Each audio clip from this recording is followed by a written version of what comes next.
আমরা নিউ ইয়র্কের ম্যানহাটানে আছি। দর্শক, আপনারা আপনাদেরকে দেখছেন। আজ আমরা এমন একজন অতিথিকে পেয়েছি যিনি এই যে শহর, নিউ ইয়র্ক শহরের মেয়র, মিস্টার এরিক অ্যাডামস। আমরা জনাব এরিক অ্যাডামসকে স্বাগত জানাই। স্বাভাবিকভাবে এই ইন্টারভিউটা ইংরেজিতে হবে। Please be with us and good day, mister mayor Adams. It's an honour and privilege to have you with us on Thikana TV. Thank you. Thank you, and warm welcome once again. Uh, I would like to start with the question that Bangladeshi New Yorkers have played a significant role in shaping the city over the decades, from a small business to community leadership. What would you say has been the most impactful contribution of Bangladeshis to New York's cultural and economic landscape? It is just truly amazing when you think about it, how the Bangladeshi community has grown in this city, and its contribution is really something that we should all be proud of. If it's from the education contributions to the small businesses, to Little Bangladesh in the Bronx, in Queens, in Brooklyn, over on McDonald's Avenue. I spent a lot of time there. But you are the fastest growing Muslim community in our cities. And it is so important that your hardworking, really your strong belief in faith, belief in family, belief in business, and most importantly, belief in public safety. It is really the bedrock of our city and our success. And you have your community, it has come in and has grown and silently became a large giant in this city. And, it's a community that we are going to be excited to look forward to your continued success because it means success of our city. Thank you so much. And the next question of this is the obvious question, of course, because President Trump starts his office for the second term. Many immigrant communities are concerned about policy changes. So do Bangladeshis. What challenges do you reckon for Bangladeshis and other communities of color, and how can the city help them navigate these uncertainties? We've been very clear. This is not only a city of immigrants, it is a country of immigrants. And we believe the contributions are both in how they continue the success of the city and the economic stability that comes with our immigrant community. Billions of dollars are brought to our city and our country because of them.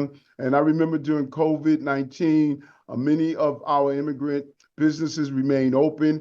They were a part of the delivery system to feed New Yorkers, from stores and shops to the hospitals and the other healthcare facilities. And so it's a major symbiotic relationship between our immigrant communities and the city and country.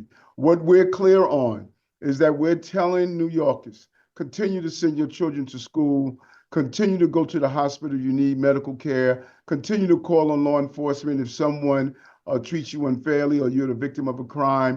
We're saying don't let a lot of the anxiety that's been built up through some of the reporting in our tabloids, don't get in the way of continuing to thrive in the city. My focus, as I've always stated, those undocumented or documented people who commit violent acts against New Yorkers and other immigrants and migrants, they need to be held accountable. They should not be on our streets. And after they serve their time, they should be removed from the country. That is really something comfortable or comforting for our people, I guess.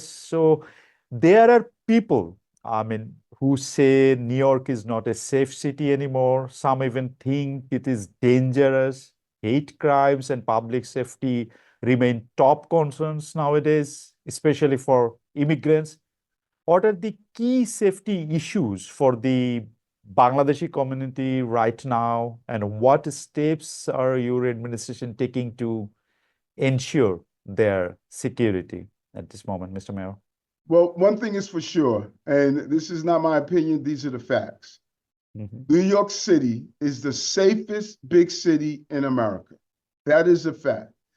we know that there have been some high-profile incidents that shakes the conscience of many New Yorkers. A woman being burnt on a train alive, someone being shoved to the subway tracks, a random act of violence, 3 people stabbed by one person in the city, or when you read about in our tabloids, a shooting that took place.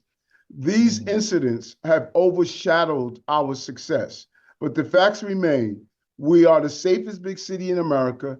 Our transit system, we have almost a 4.6 daily riders, 4.6 million daily riders, and we have an average of 6 felonies a day on our system. Just look at those math, those numbers. mm. And we know that we removed 20,000 illegal handguns off our street. We witnessed a double-digit decrease in homicides and shootings. We continue to see low homicides and shootings throughout the entire city.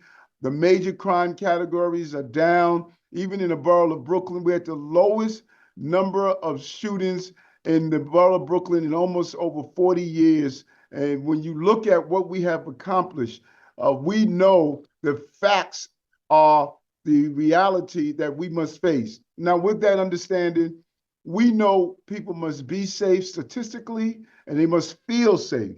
And that's why we infused an additional 200 officers into the subway system. They're riding the trains between 9 p.m. and 5 a.m. every day so that people could see them there. That omnipresent makes people feel safe. And we're going to do everything possible to match our decrease in crime with how people are feeling. Uh, uh, Mr. Mr. Adams, I'm sure the statistics says the best, but the perception is somehow, the perception is sometimes considered to be a reality, and the perception is New York is not safe anymore. Sometimes it's being said that the police, you were a police officer yourself as well. The police officers, people say they are now more helpless than ever. Is it true? No, that's not what police officers are saying. To the contrary, their Mm. arrests for serious felony crimes are up.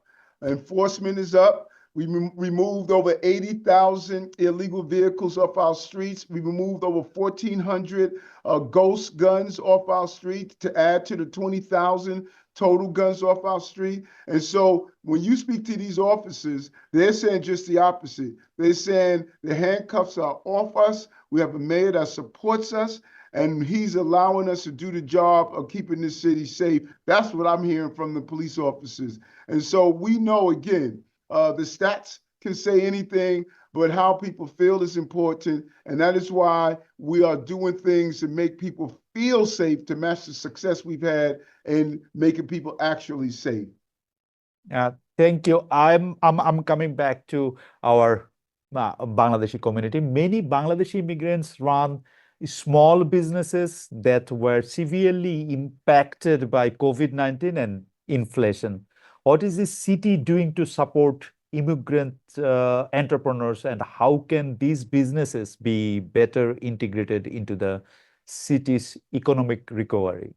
Yeah, and COVID-19 decimated all of our businesses. So many businesses were hurting, our restaurants, our retail stores. They all had a major impact on how they did businesses. But we have an unbelievable SBS, Small Business Services agency, that is forward thinking in the process. And so small businesses have a large impact on the city, creating millions of jobs. 1 out of 5 small businesses that are operating in the city right now started under this administration.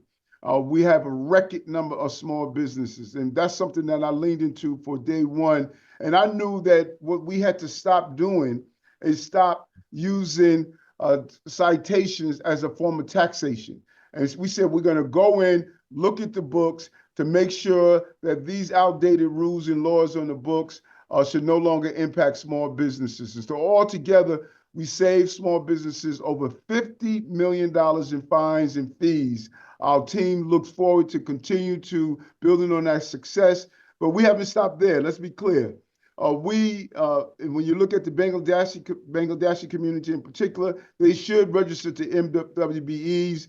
We have put in place, awarded approximately $6.3 billion in MWBE. Those numbers are unmatched. It hasn't been done before. We have a total of 33% now going to MWBEs. And so finally, SBS just announced New York City, 18 Workforce One career centers that has served more than 71,000 New Yorkers. And this is our way of making sure that we get employees to help our small businesses as they move forward. And our Small Business Loan Opportunity Fund is another way that we want to infuse support with our small businesses. So I encourage all of our Bangladeshi small businesses, reach out to SBS. What I find that many of my immigrant businesses don't use the full services of our city. We want them to reach out to SBS and find out what things are available for them. Mr. Adams, did you hear the complaint like this, like the small businesses has to face a bit more complicated legal system than the bigger one? I mean, whenever they face any troubles, especially legal troubles, that is like a bit complicated. And did you hear that a lot? Yeah, we do hear that. And when I tell them about the services we have at SBS, many of them say I was not aware of that. And so using platforms like your show, I think it's imperative that we get the information out. Many people don't prosper because of the lack of will, they prosper because of the lack of information. And we need to really empower our immigrant communities in general, but specifically for this conversation, our Bangladeshi community and businesses. Don't do it alone. We are here to work with you so your businesses can grow. And that is something that we need to continue to get that information out. Okay. Despite their growing numbers, Bangladeshis and other South Asian often face barriers in political representation. You know that, right? And then I would like to ask, what efforts are being made to ensure they have a stronger voice in city government? And how can the administration encourage more engagement in civic and political life? A couple of things. Number one, your numbers are growing. So there must be a multifaceted approach to it because you are going through the same transition and pathways that other immigrant groups have done at the same time. So we must go into the communities where your numbers are strong.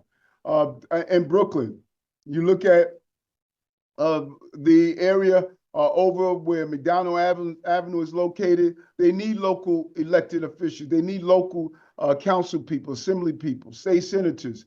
Make sure in your mosque and in your houses of worship, your schools, make sure people are registered to vote. And then identify a candidate that you would like to throw your support behind and make sure that they get the support that they need to go out and get elected to office. And then use your block of voters in the Bronx, the Bangladeshi community, in Queens, the Bangladeshi community, in Brooklyn, the Bangladeshi community. Use those block of votes to identify who's your candidate for citywide offices. The more you coalesce and organize, the more powerful your political strength is. As you see in the city, I'm just proud to have Mira Joshi be the first Indian American deputy mayor, Rick Agarwala, the first Indian American to be a commissioner in environmental protection, or your own, Mir Bashar. He's my chief administrative officer. He's the highest ranking Bangladeshi in City Hall. He controls the personnel in the movement. And so it is crucial that get engaged, but also organize your team of individuals in your community. Use your numbers for voting strength and power. Mayor Adams, thank you so much for your remark and kind words. We are almost in the end, but would you like to say something in general to our viewers? And I would like to invite you anytime to any of our places to have some tea, coffee, or anything you want, any Bangladeshi food, if you dare to try it. I would love to. I would love to sit down and do just that. But I would love to say to the community, being mayor is both substantive, such as keeping our streets safe, educating our children, making sure that we give opportunities to everyone. But it's also symbolic, such as the flag raises that we do. We were the first to raise flags for Bangladeshi, Malaysian, Nepali, Pakistanis, and other communities. Hosting events at Borough Hall. I'm hosting events at Gracie Mansion, I should say, allowing the community, the Bangladeshi community, to come in and see the symbolism of why I acknowledge the existence and presence of the community. So I'm going to do the role of the substantive part of being mayor and the symbolism part of being mayor. And I think together is going to allow your community not only to see the opportunities that are available, but to reach the opportunities at the same time. Thank you so much, Mayor Adams. Ladies and gentlemen, Mr. Eric Adams for you. And আমি আমার দর্শকদের অনেক ধন্যবাদ জানিয়ে এবং mister Eric অ্যাডামসকে অনেক ধন্যবাদ জানিয়ে আজকের এই ইন্টারভিউ অনুষ্ঠান এখানে শেষ করছি। Thank you so much. Thank you. Take care.